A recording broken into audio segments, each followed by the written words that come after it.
Theresa by Bruno Seabra, Brazil.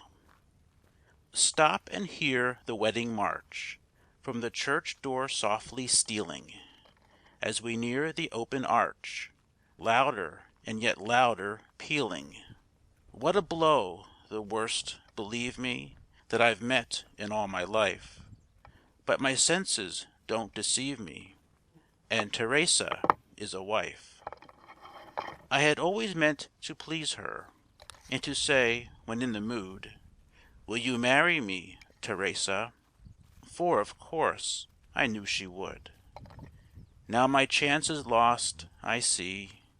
Wreath and veil, there's no mistaking how she's changed, but then in me Time, no doubt, some change is making. Faded are the flowers of youth, perfume gone and color blighted.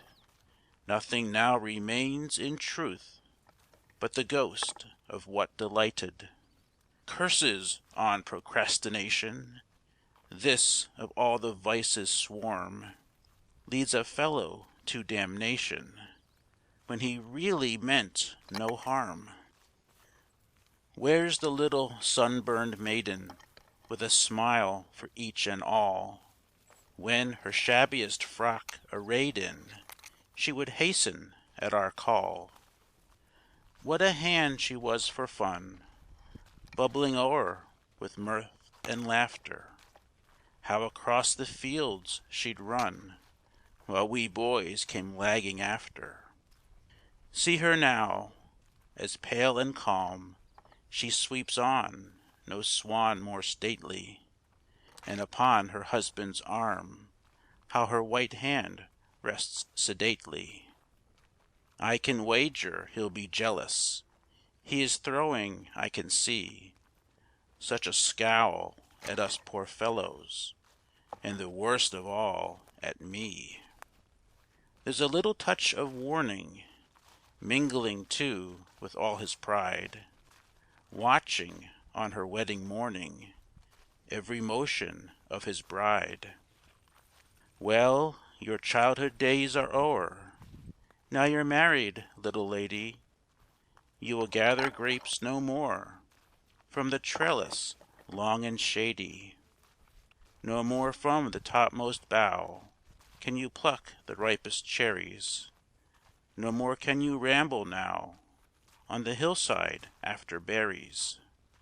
How at sunset down the mountain we would scamper, skip and trip, only at the well-known fountain, snatching one delicious sip. Well, that's past, such talk is idle. Shabby frocks away are thrown. You are coming from your bridal, and in such a satin gown.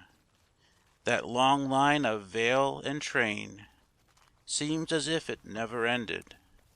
Shall I ever see again anything one half so splendid? All that never was to be passes like a fading vision.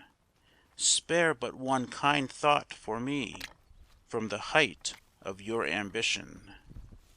Proud of your new lord and master, proud of your resplendent dress, may it be that no disaster ever mar your happiness. Still I cannot but remember one breath of the fragrant breeze on that mild night of December underneath the coffee trees. When I thought you loved me well, don't turn pale, you need not fear me. I'm not one to kiss and tell, and I wish you joy sincerely. Why should anyone confess when there was so little in it? One brief touch of tenderness, meeting, parting in a minute. But I quite grasp the position, for now I've no chance of you. With your ladyship's permission, I may think of marrying too.